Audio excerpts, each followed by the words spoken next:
beautiful Bronx. Over here we will be transported into Asia as if by magic. Now Asia is the continent with the largest number of deer species, and we're going to begin to see that deer diversity right here in our very first meadow, known as Meadow. Right over here as we're entering, you're going to get a great view of some of our Barasingha deer. Those are these golden honey-colored deer over here. Some of them have decided to be mud-colored today, but don't let that confuse you. They are still Barasingha. Now, Barasingha get their name because Barasingha means 12 times in the Hindi language, which refers to the males having anywhere between 12 and 14 points on their antlers. We have another one walking down this hill. We're going to have a couple more over on this hill as well of our Barasingha here.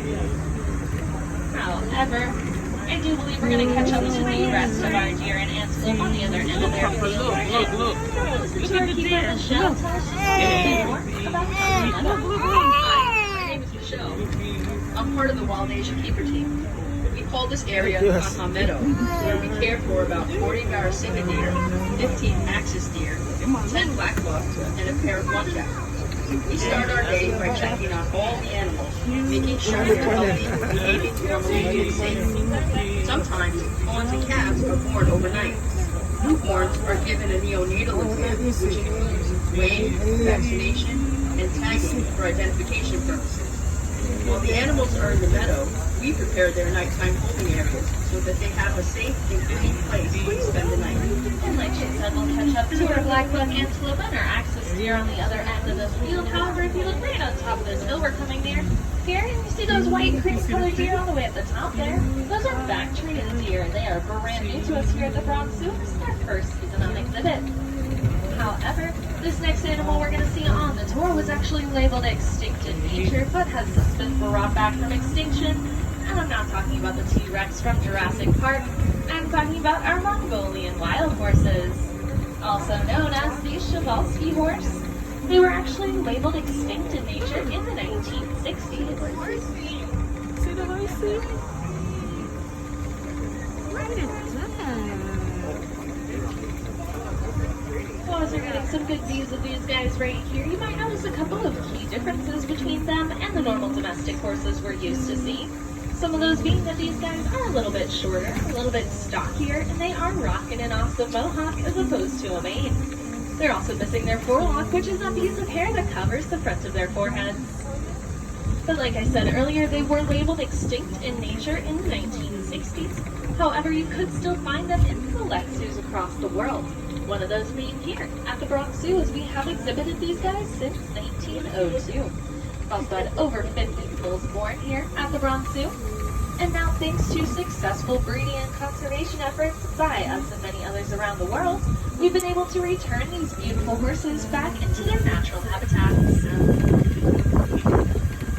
And as we do make our way up this hill over here, you guys might be noticing that we do like to give our animals lots and lots of room to roll around, play, and graze.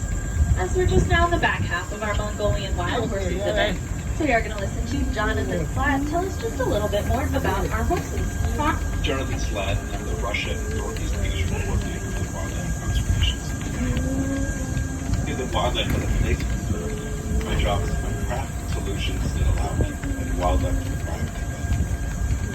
The Przewalski's horse went extinct in the wild in the 1960s. On a recent trip to Kazakhstan, we talked about the ongoing successful efforts in the country to bring these horses back to the Central Asian steppe.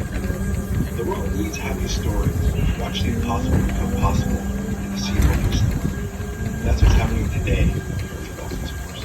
As we're entering our next field here, we're going to be on the lookout for our next two species, which is our Gower and our brow antler deer. Now, our Gower are going to be pretty difficult to miss as they are big, brown, and have amazingly huge horns. They are the largest wild cattle in all of Asia. However, it does look like they're on the other end of this hill over here, but if you look towards the far back fence line way back there, you'll see some of our brow antler deer. Now, they get their name from their very uniquely shaped antlers that look like two eyebrows coming from the front of their foreheads. Now, unfortunately, we won't be able to see those unique antlers fully grown out today, as every year deer do shed their antlers and every year they regrow them. So all of our deer here in Asia are currently in the process of regrowing those antlers. But as you can see right here, you can see a ton of our gaur right up front today. Keep a close eye as we do actually have two baby gaur with us today. One is just about 5 weeks old and the other is just about 5.5 weeks old. They're going to be a bit lighter brown than the rest of their family over there. Now our gaur do grow to a very, very impressive size of weighing about 2,000 pounds, standing at 6 feet high and 10 feet long, roughly the size of a small car. And that size makes it very, very easy for them to defend themselves against almost any kind of predator they may face in the wild, including a tiger, which we're going to see next.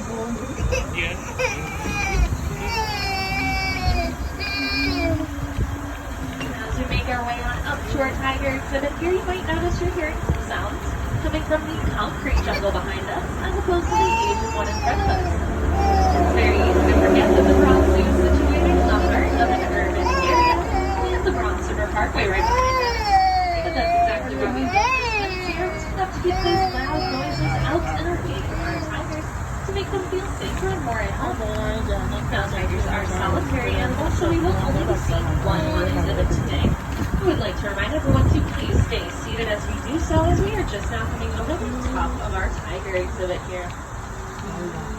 And there he is, walking along the back fence line over there.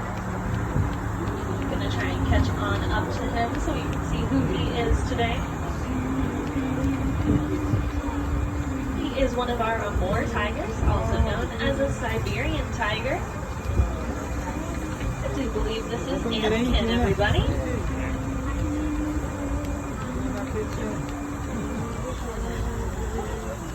Now, Anakin is one of our larger tigers we do exhibit here in wild Asia. However, his coat colors are just a little bit duller than our Malayan tiger we also have here in Asia.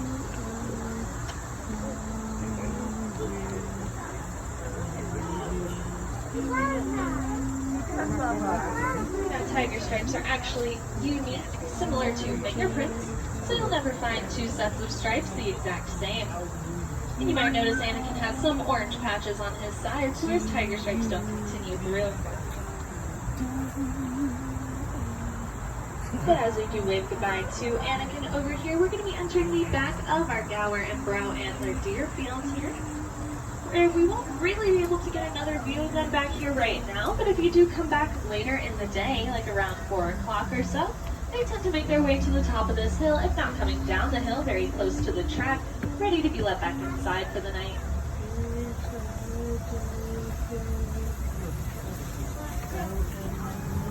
And we're also entering the back of our Kanha meadow where we started today's journey at, and we're going to see if we can spot those other deer and antelope here today. If you look straight to the back over there and you see that fallen tree log right there, and you see the lighter tan guys right behind it, they're a little bit smaller. Those guys are axis deer. However, if you do spot anybody with some squiggly horns sticking up from the grass over there with the dark backs and the white bellies, those guys will be our black buck antelope. Now, our axis deer are one of the few deer in existence who do actually get to keep their spots for life. And our black buck antelope are sexually dimorphic, meaning the males and females look like two completely different species. But as we do round this bend, we're going to be approaching a bamboo thicket. That bamboo thicket is home to our babirusa. Babirusa does mean pig deer in the Malay language, which is quite fitting, considering they do look like a pig, but they have tusks that can resemble antlers. And right over here in our first field today, we do have, I believe that is Linus right there. And then in our second field, we have Kenneth. Kenneth is laying down against the base of that tree in the back on the top of the hay. Now these guys are dark gray in color, and they're a little bit smaller, so they're sometimes a bit difficult to spot. But don't worry, if you had any trouble finding those guys, you'll have no trouble at all spotting our next animals on the tour, the largest land mammal, our Asian elephant. The lovely lady we're meeting in our first field today, her name is Miss Happy. Elephant. And in our second field, we're going to be meeting Miss Annie. Elephant. You see the elephant? Now both Happy and Patty are over 50 years old, weighing in at just around 10,000 pounds each. And to keep their wonderful figures in shape, they do have to eat about 200 pounds a day and drink about They 60 put that to gallons cool of them water off. a day. They use this, yeah, they use the You dirt can to kind of cool see them Miss off. Happy over here digging a little bit, as our elephants do actually really like to dig, which is why there's that big hole over there. Our keepers sometimes put out sand piles for them to dig through. Now we do like to take very good care of our elephants here, as they do receive weekly pedicures and baths. You might also notice that they do not have tusks, and that's because they are Asian elephants. And only the male Asian elephants will grow tusks, whereas the females will not. Unlike the African elephant, where both the males and the females will grow tusks. But as we do wave goodbye to our golden girls back there, we're going to be saying hello to Miss Penny. Penny is one of our Indian rhinoceros, and she's laying down right in her mud wallow right there.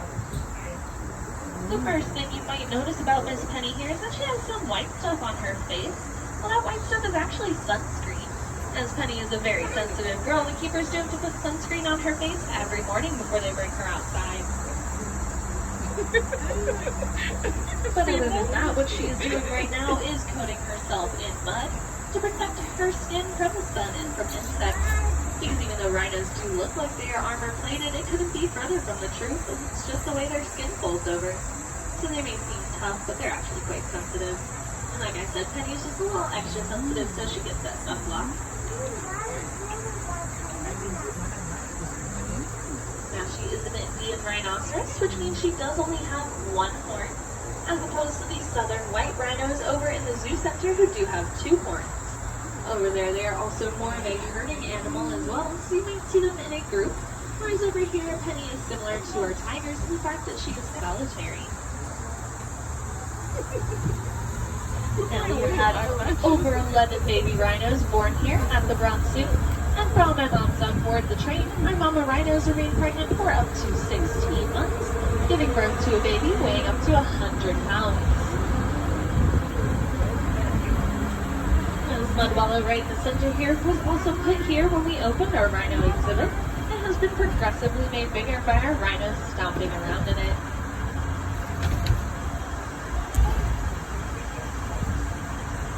Now we're going to listen to just a little bit more about some of the different rhino species we do like to try and help save out in the wild. The rhinos you see here are Indian rhinos. We work with habitats all over the world that are homes to rhinos. Here is a note from our field office in Sumatra, and Wulan, who works with the Sumatran rhino. Sumatran rhinos are the smallest of the world's rhinos, and they are considered critically endangered. My name is Wulan Husri, and I'm the Species Conservation Specialist for WCS Indonesia program. We carried out an island-wide survey of the last wild population of Sumatran rhinoceros in Indonesia. With so many unknowns on how to manage Sumatran rhinos in the wild or captivity, our study showed definitively that we must protect them at source. The cost of doing nothing could be the extinction of the species, and I can't imagine that.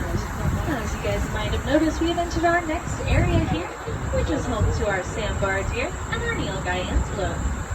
Now, it does look like these guys are going to be on the other end of their field today, so we're going to catch on up to them in just a few moments as we do wrap around here. Just so you guys can tell the difference between the two once we do actually spot them, our sandbar deer are going to be the darker of the two. They're going to be a darker chocolatey brown color. They might also look like they're going a little bit bald, and that's just because they've shed their winter coats and they're regrowing their summer coats.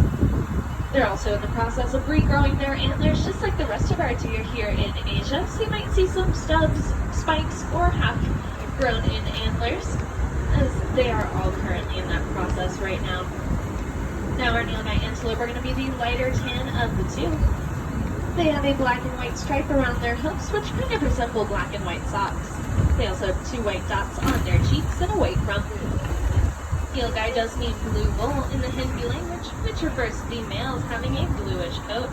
However, here at the Bronx Zoo, we do only exhibit an all-female herd, so I'll be seeing those blue bulls today. But if you look straight to the back fence line right over there, in between the two little tree islands here, you might be able to catch a glimpse of some of our sandbar and Nilgai back there. They do kind of blend in very, very well back there, so you're going to have to look a little bit harder. But we do have some more Nilgai right over here that are a little bit easier to see in the far right-hand corner near all those fallen trees. You might even be able to get another glimpse of our sandbar from the left-hand side over here. Now, both the sandbar deer and the Nilgai antelope are two of the largest deer and antelope in all of Asia. However, as we make our way into our next field here, we're going to be on the lookout for our smallest deer in Asia, which is the Chinese tufted deer. The Chinese tufted deer are very, very small, weighing only up to 40 pounds each. They are a dark brownish gray in color, and they do actually love to hide in the leaves towards the back of their enclosure. There is one laying down right in front of that far right tree against the back of the enclosure. Might be able to see him back there. He does have little white tips on his ears and white around his nose. Unfortunately, I think he's the only one we can spot right now, but if we were able to get a closer view of one of our males, you would have seen that they do have canines that grow to 2 centimeters thick, giving them the nickname the vampire deer.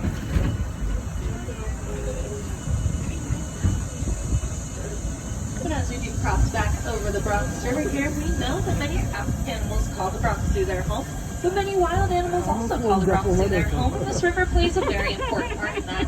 This river provides habitats for different ducks, turtles, fish, geese, migratory birds, and even an osprey or a hawk now and then will come down and scoop up some dinner. As we're entering our next field here, you might notice some rocky terrain. That rocky terrain is quite perfect for our markhor and our Himalayan tar. If you look at the base of that tree right there, that guy is one of our Himalayan tar. However, this guy right on top of the rock is one of our markhor. The differences between the two is our markhor have these very long spiral horns. The male's horns can actually grow up to 3 feet in length, while the female's horns can grow up to about 1 foot in length. The males do also have a long beard, while our females have a goatee. Now our Himalayan tar are a little bit more difficult to spot, as they do look very, very similar to our markhor, as you might have noticed. But the differences are that the Himalayan tar's horns are shorter and go straight back as opposed to curling. Their coat's a little bit shaggier and a little bit darker in color. And we got a great view of these guys running over here. Whoa!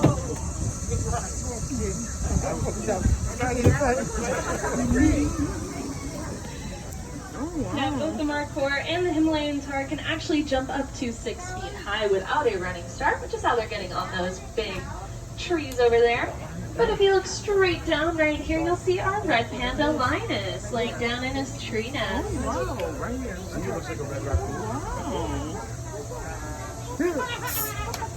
The fort, take the fort from a red panda lioness. Nowadays, we do know that the red panda and the giant panda are not as closely related as we previously thought. Even though they do share the same name and both love bamboo. Our red pandas, however, are more closely related to skunks, weasels, and raccoons than they are to giant That's what pandas. they look like. If you guys do want to see more red pandas, though, I'd recommend checking out our Himalayan Highlands exhibit, where you can also meet some of our snow leopards over there. But as we do round this bend here, unfortunately, our journey is coming to an end.